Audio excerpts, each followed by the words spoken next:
우리는 지난주 하나님과 이스라엘이 맺은 언약의 결론부에 해당되는 말씀을 묵상했었습니다. 십계명을 핵심으로 하는 이 언약을 정리하고 확인하는 그런 본문이라고 할 수 있었습니다. 구체적으로는 네 가지의 약속과 그 약속과 연결된 네 가지의 명령들이었습니다. 그중 우리는 지난주에 세 가지의 약속, 세 가지의 명령을 살펴보았습니다.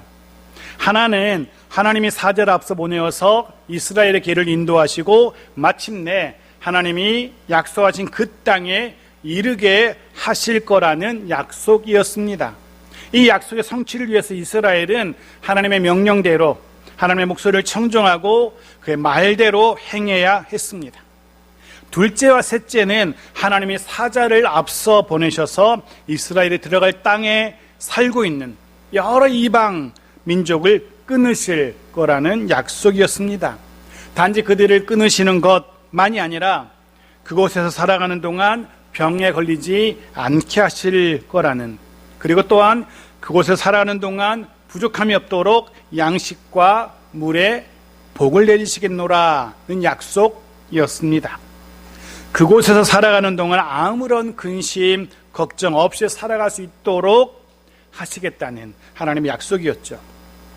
그리고 그런 약속의 성취를 위해서 이스라엘은 하나님의 명령대로 그곳 가나안의 신을, 우상을 섬기지 말아야 했습니다.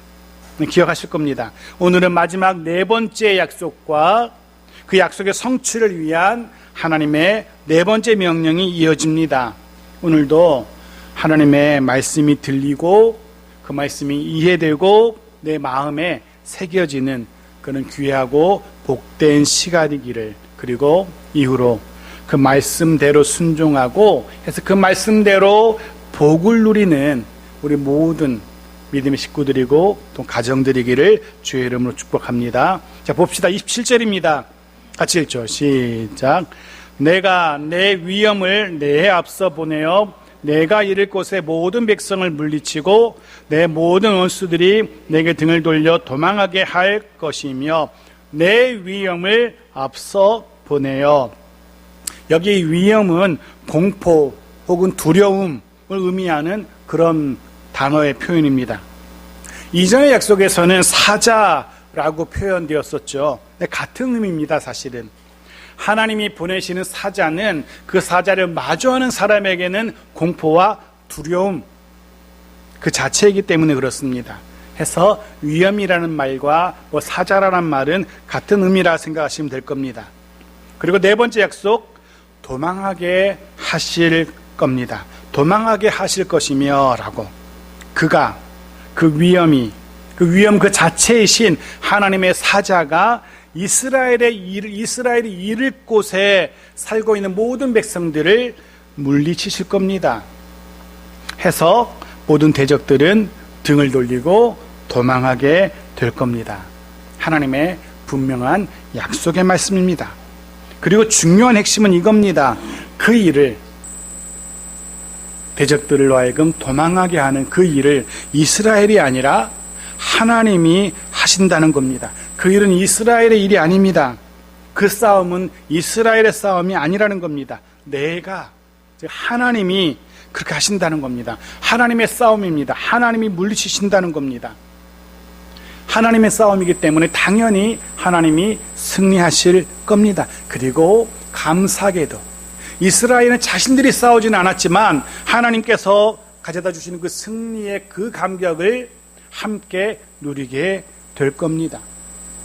하나님의 약속이 그렇습니다. 그리고 우리는 압니다. 실제로 그 일을 하나님께서 이루신 것 우리가 기억할 겁니다. 여호수아 6장 20절에 그렇게 기록되어 있죠. 같이 읽어볼까요? 시작.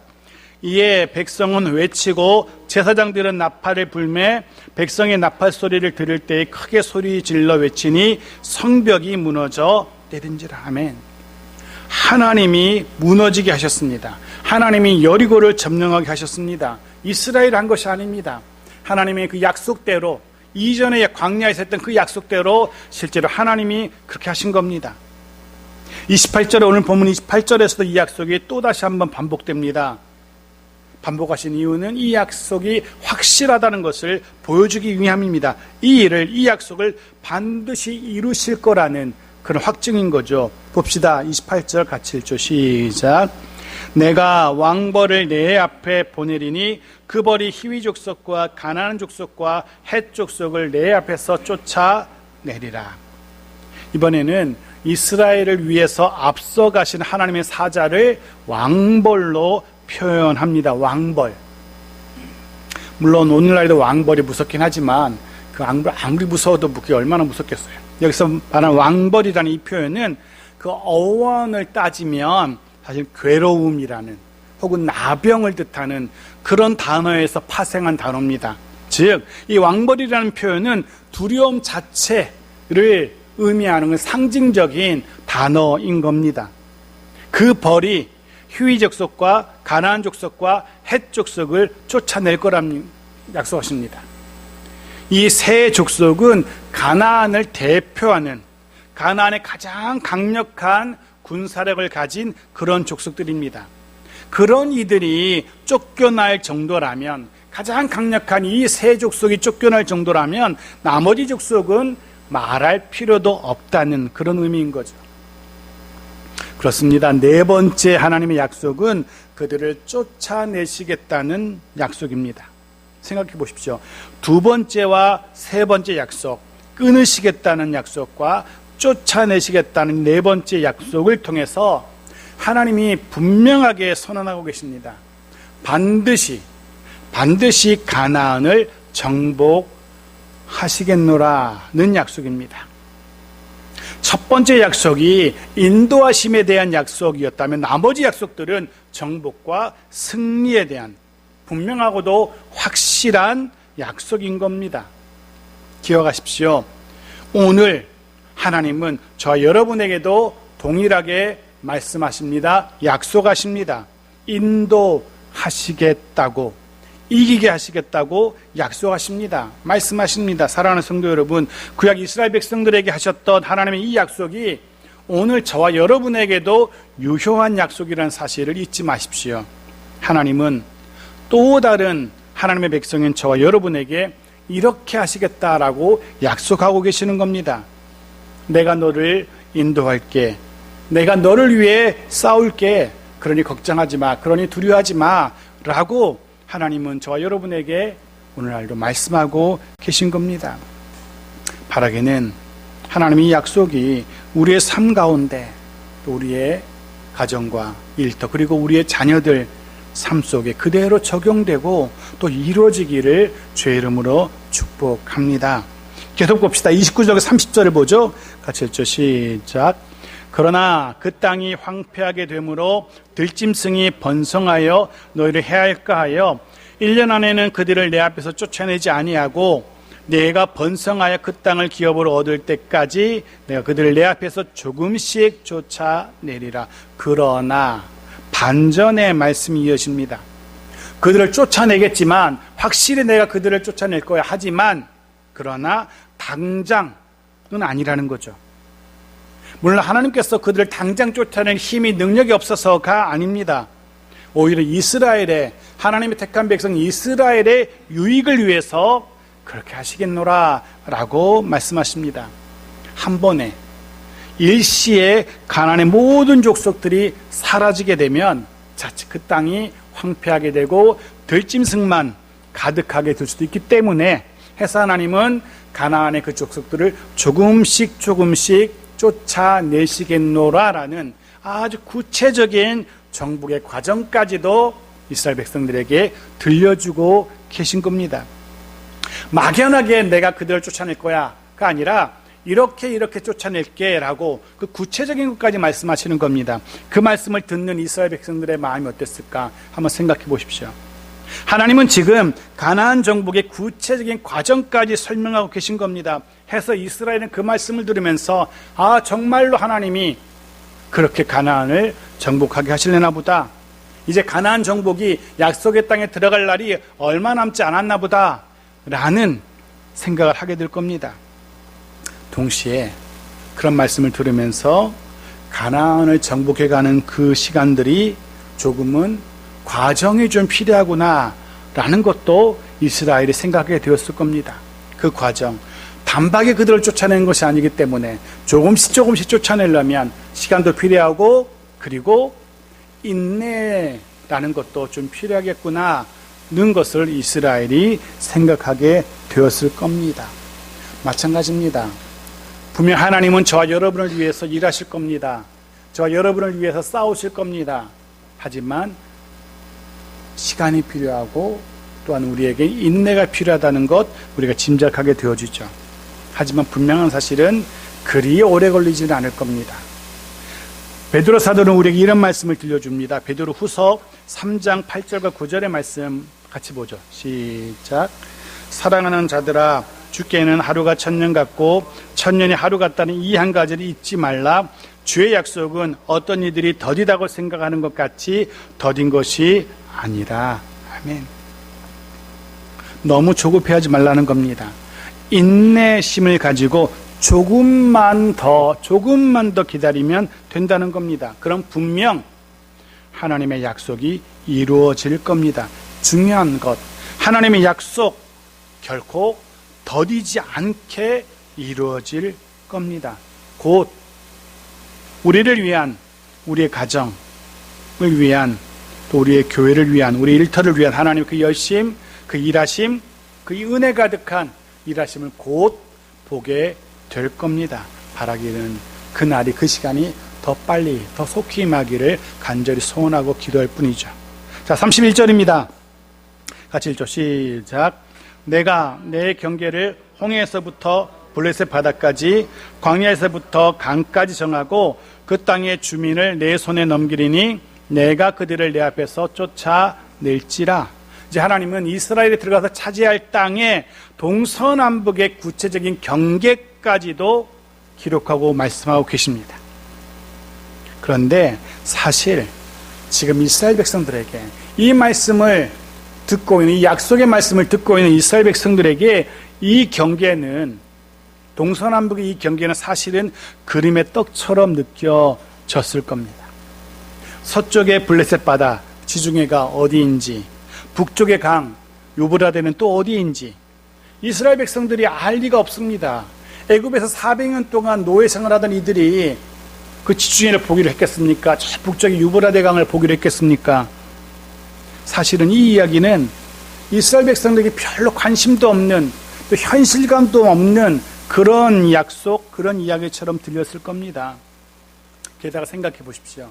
지금 이스라엘이 머물고 있는 곳이 어디입니까? 시내 광야 한복판에 광야에 머물고 있습니다. 게다가 앞으로도 한참 동안 그 광야를 걸어야 됩니다. 그런데 뭐 북쪽의 유브라데가 어쩌고 서쪽의 지중해가 어떻고 이런 게 귀에 들어오긴 했겠습니까? 전혀 그 경계가 피부에 와닿지 않았을 겁니다.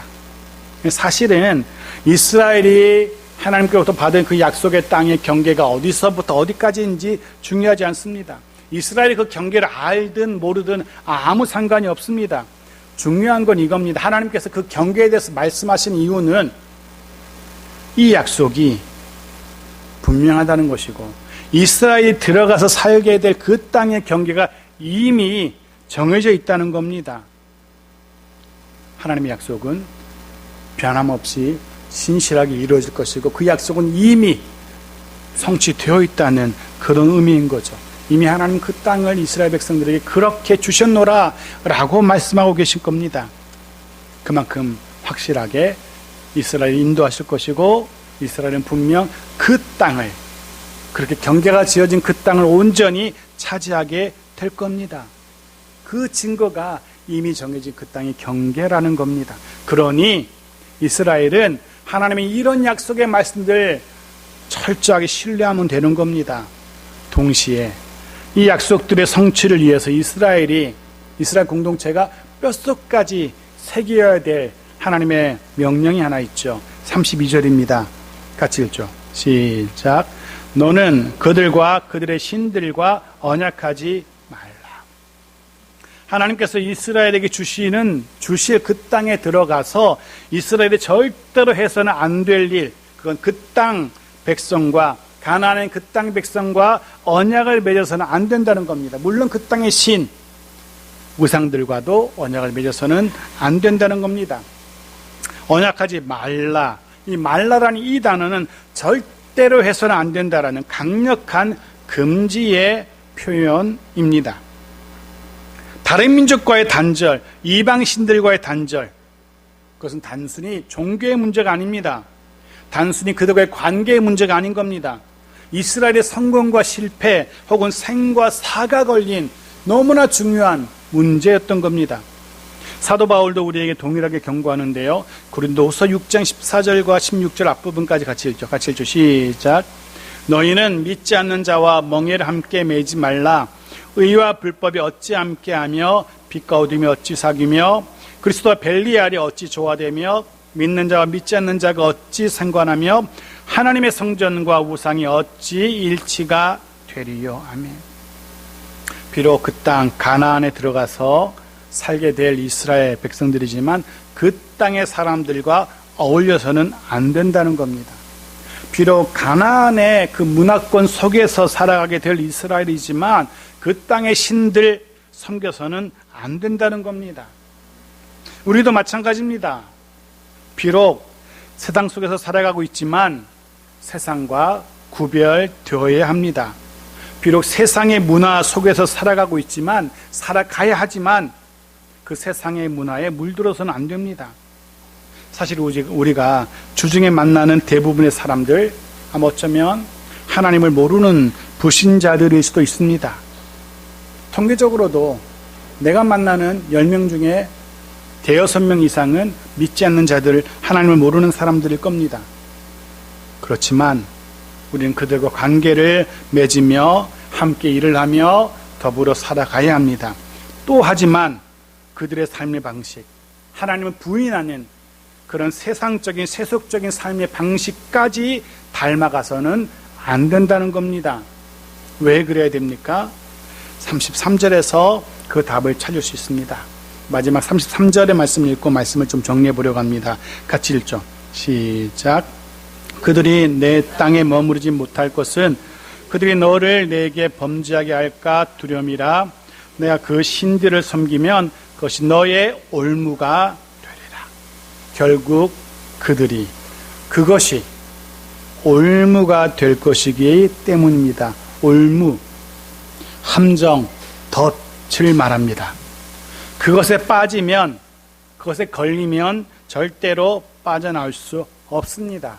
결국 죽게 됩니다. 세상이 그렇습니다. 세상의 문화가 그렇습니다. 좋아 보일 수 있습니다. 아주 매력적으로 보이기도 합니다. 해서 우리의 마음을 사로잡기도 합니다. 마치 비유하자면 마치 맵고 짜고 단 음식이 입을 즐거워하고 기분도 좋게 하지만 결국 몸을 망가뜨리는 것처럼 세상의 문화가, 세상의 방식이 그렇습니다. 지금은 좋아 보이고 지금은 매력적으로 보이지만 결국 그것은 우리에게 함정이고 덫이 될 겁니다. 한번 걸리면 헤어나오기 결국 쉽지 않습니다. 그리고 그 결과는 타락이고 부패이고 사망인 겁니다. 나도 모르는 사이에 그 세상 문화에 익숙해져 가다 보면 나도 모르는 사이에 서서히 병들어가고 서서히 내 심령이 죽어가게 되는 겁니다. 해서 우리는 늘 조심하고 또 조심해야 하는 겁니다. 그렇지만 우리는 압니다. 이스라엘은 결국 그 함정에, 올무에 빠지고 말았죠. 가나안의 그 신들과 그들과 언약함으로써 그 올무에 빠지고 맙니다. 그 함정에 빠지고 맙니다. 벗어나지 못합니다. 결국 하나님이 약속하신 그 땅에서 쫓겨나는 그런 일까지 당하게 됩니다. 그러니 우리는 실패하지 말아야 됩니다. 저도 우리는 그 함정에 빠져서는 안 됩니다. 이스라엘의 그 삶을 통해서, 이스라엘의 그 실패 역사를 통해서 우리는 배워야 됩니다. 하나님 하지 말라는 그 세상의 문화에, 세상의 방식에 함께 했을 때 그들의 결과가 어떠했는지 우리는 그 이스라엘의 실패 역사를 통해서 배워야 되는 겁니다. 그래야 그 복되고 은혜로운 하나님의 여러 약속들이 우리의 삶에 그대로 이루어지기 때문에 그렇습니다. 그래야 우리가 이 땅 살아가는 동안에 하나님께서 우리에게 누리게 하시는 그 형통과 번영을 누릴 수 있기 때문에 그렇습니다. 말씀을 정리합니다. 하나님의 은혜 가득한 그 약속들 잊어서는 안 됩니다. 저와 여러분과 맺으신 약속들이기 때문에 그렇습니다. 그 먼 옛날 구약 이스라엘 백성들에게만 하신 약속이 아니라는 겁니다. 이 시대 또 다른 하나님의 백성인 저와 여러분에게 하신 하나님의 약속이기 때문에 우리가 기억해야 되는 겁니다. 분명 하나님은 모든 상황 속에서 우리를 인도하실 겁니다. 하나님의 약속입니다. 하나님은 우리를 힘겹게 하는 모든 사람들, 모든 문제들 하나님께서 해결하실 겁니다. 이 땅을 살아가는데 필요한 모든 것들 하나님께서 부족함 없이 아니 풍성하게 공급하실 겁니다. 우리를 향한 세상의 모든 시련들, 시험들, 유혹들 하나님께서 이기게 하실 겁니다. 하나님 그렇게 우리에게 약속하셨습니다. 단 이런 모든 복된 약속들이 우리 삶 가운데 그대로 이루어지기 위해서 그 약속의 성취를 위해서 우리에게도 명령하신 것들이 있습니다. 구약 이스라엘 백성들에게 하신 명령처럼 저와 여러분에게도 하시는 명령이 있죠. 세상이 아니라 세상의 이야기들이 아니라 하나님의 말씀을 청종하고 하나님만 섬기며 살아가는 그런 우리들이어야 합니다. 세상이 우리에게 소개하는, 세상이 우리에게 권하는 죄악 가득한 세상적인 삶의 방식이 아니라 하나님께서 우리에게 기대하시는 거룩한 백성의 삶의 방식, 그것을 따라 살아가야 됩니다. 조금은 불편할 수 있고 조금은 어색할 수 있고 세상 사람들과 달라 보여서 좀 튀는 것 같기도 하고 그것이 왠지 불편하기도 하고 그럴지도 모르겠습니다. 하지만 우리는 그렇게 살아야 됩니다. 그것이 하나님께서 저와 여러분에게 기대하시는 모습이기 때문에 그렇습니다. 또 한 주간 저와 여러분의 삶이 그런 삶이기를 간절히 소원합니다. 또 한 주간 우리의 삶이 하나님의 은혜와 복으로 가득한 그런 삶이길 바랍니다. 우리의 가정과 우리의 일터가 하나님의 복된 약속이 그대로 이루어지는 지난 주간 수요일의 말씀 묵상처럼 땅이 내는 산물들, 하늘이 내리는 이슬들의 그 풍성함이 있는 그런 황홀하고도 멋진 우리 하루하루이기를 주의 이름으로 축복합니다.